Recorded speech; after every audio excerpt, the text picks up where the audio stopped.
Salam l'équipe, salam la team des Z, j'espère que vous allez bien. Vidéo très importante, imprévue, mais il fallait la faire. Donc, je vous invite à rester jusqu'à la fin pour bien comprendre de quoi il s'agit. Donc, comme d'habitude, après chaque match, vers minuit, minuit 30, j'ai posté la vidéo d'après-match, en l'occurrence la Algérie-Mali. Et en général, peu de temps après, je vais toujours voir la rediffusion de la conférence de presse d'après-match de Jamel Belmadi. Donc là, je vois qu'elle n'est pas disponible. Je vais essayer de chercher un peu des liens, etc., sur les réseaux, sur Twitter, etc. Et je vois que la conférence a été annulée et que le coach du Mali aussi a attendu quelques temps, même longtemps, et a ensuite est parti.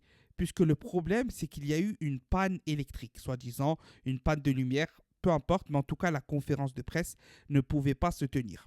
Jusque-là, rien d'anormal. On se dit, bon, ça arrive, ceci, cela, il n'y a pas de problème, ça peut arriver à tout le monde. Mais là, il y a quelque chose qui ne va pas. Bon, vous connaissez déjà l'histoire, ce qui s'est passé en 2022, etc. On ne va pas revenir dessus spécialement, mais voilà, l'affaire Gassama, ceci, cela, on sait qui est impliqué. Nous, on sait qui est impliqué pour ceux qui ont bien suivi les choses, qui sont au courant, etc. On sait qu'il y a plusieurs parties. Je vous les ai déjà dit, je vous ai fait régulièrement des sondages, etc. CAF, FIFA, ceci, cela, cela. Et il y a aussi des ennemis de l'intérieur. Des ennemis de l'intérieur, des gens qui bossent à la FAF, des gens qui ont des contacts, des camps, etc. politiquement en Algérie, etc. Ça, on le sait, c'est sûr et certain. Il y a eu du sabotage déjà plusieurs fois, notamment sur le match du Burkina Faso, la pelouse a été sabotée. Donc ça vient de l'intérieur. Si Gassama était aussi tranquille dans le pays lorsqu'il a arbitré ce match et qu'il a commis un vol à Blida devant 40 000 Algériens, 35 000, je crois, Algériens sur le stade de Blida, et qu'il était aussi serein, c'est qu'il bien évidemment tout était préparé. Et il y a eu plein de choses qui montrent que ça a été préparé. Et donc là, jusque-là, on se dit, bon, comme je vous ai dit, rien d'anormal. Mais non, si, il y a quelque chose d'anormal. Demain, c'est le dépôt du dossier, enfin aujourd'hui ou demain, je ne sais plus, c'est le dépôt du dossier officiel de candidature à la CAN 2025. Là, on montre clairement qu'on n'est pas capable d'assurer des conférences de presse. C'est très très grave. On n'est pas capable d'assurer des conférences de presse. C'est-à-dire qu'on n'est pas prêt. On n'est pas prêt à accueillir une compétition.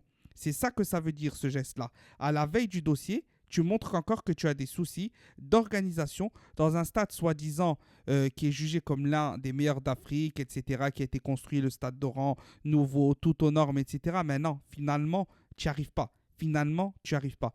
Et là, je me dis, je ne crois pas au hasard. Quand il y a trop d'hasard, c'est qu'il n'y a plus d'hasard. Quand il y a trop de hasard, c'est qu'il n'y a plus d'hasard. Alors peut-être que je me fais des films, peut-être que je suis fou. Mais moi, je pense pas que je suis fou. Je pense que là, ça a été saboté.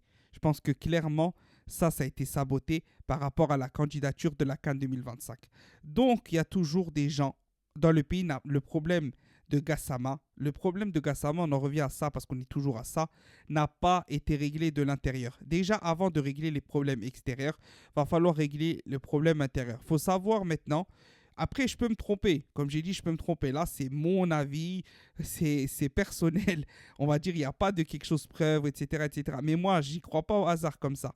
Non, non, non, non, non, c'est pas possible. La veille de la CAN 2025, c'est jamais arrivé.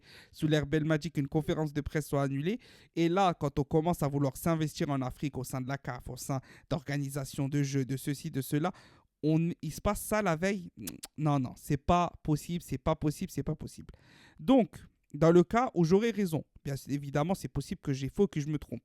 Dans le cas où j'aurais raison, la priorité absolue, c'est que au sein de la FAF, donc les gens qui tirent, il y a des traîtres à la FAF, d'accord, qui ont saboté Gassama. Est-ce qu'ils y sont encore maintenant ou est-ce qu'ils y sont plus ça? On ne sait pas parce qu'on ne sait pas de qui il s'agit exactement.